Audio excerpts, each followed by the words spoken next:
guys, what's up? It's Rockin' Roberta.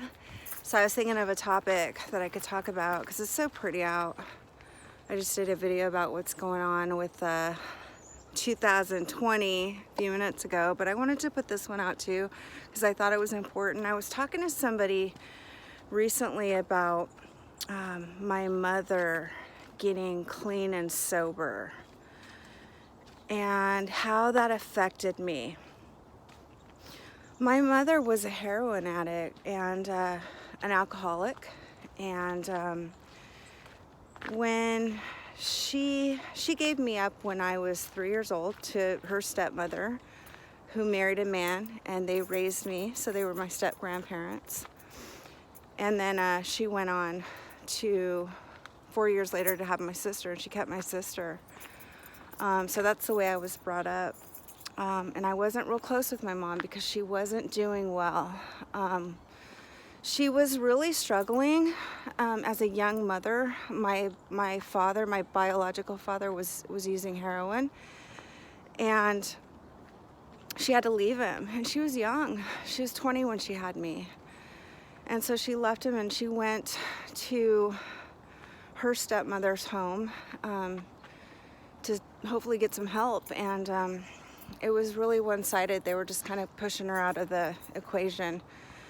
And so she felt it was best that she give me up to them for adoption. And she really felt in her heart that that's what was best for me. And she was kind of rebelling around that time. And, you know, she was drinking. And after she gave me up, she got married to another man. And she had my sister. And then that relationship didn't work out. He turned out to be not so great, nefarious character, and she left him, and then she kind of went off the deep end, and she started using heroin. My mom wasn't on heroin for very long. It was like 3 or 4 year stint. And she would come in and out of my life, like she dropped my sister off with me and my grandparents ever so often. And I never wanted her to do that because although I love my sister so much, my step-grandmother, she was very mean to me when my sister was around. And she would coddle my sister, and I just didn't like it. And the infrequent times that I would see my mother, she would be in a bad way, you know, drunk or crying or not in a good way. And as a young kid, it's really confusing. So she pretty much stayed out of my life.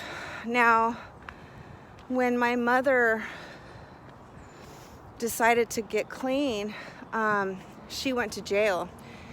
And the judge told her it's jail or it's prison or rehab. And she chose rehab. And in her mind, she told me this with her own words.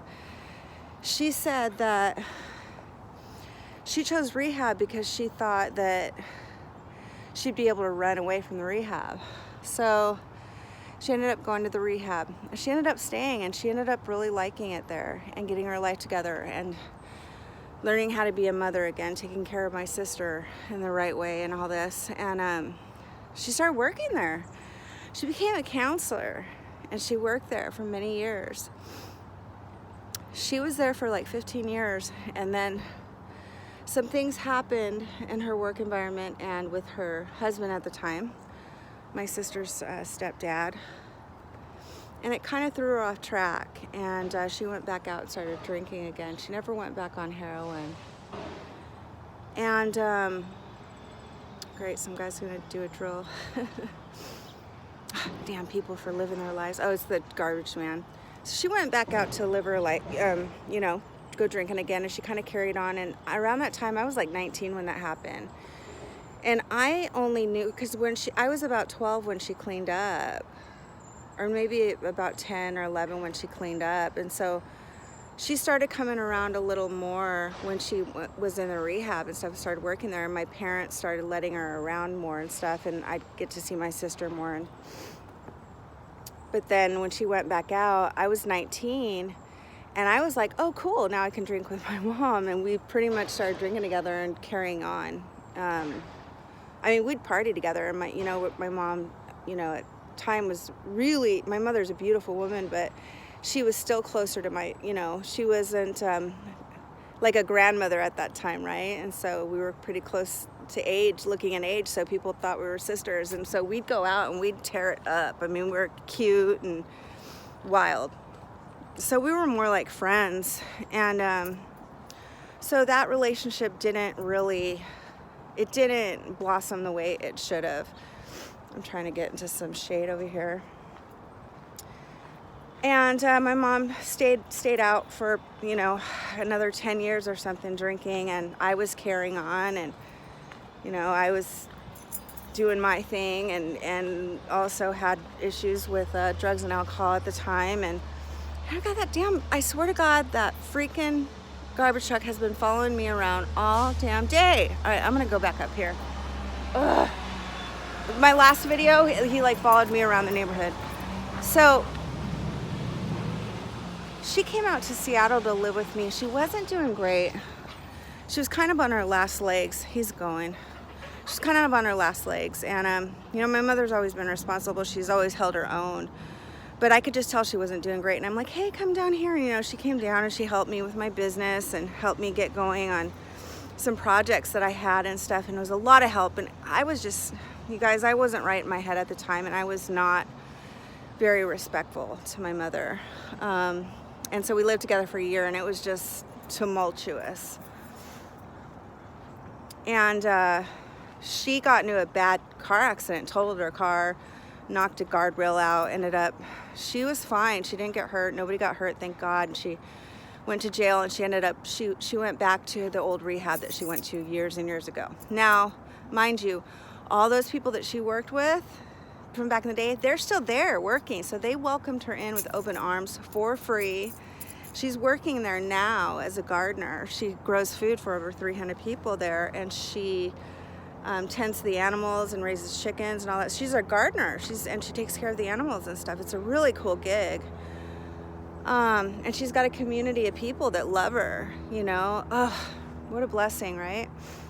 Well, me and my sister's not an alcoholic or a drug addict or anything like that. She was always very, I'm not great with words, but she was always, repulsed by my mother's behavior. I freaking loved it. I was like, woo, party, because me and my mom were wild.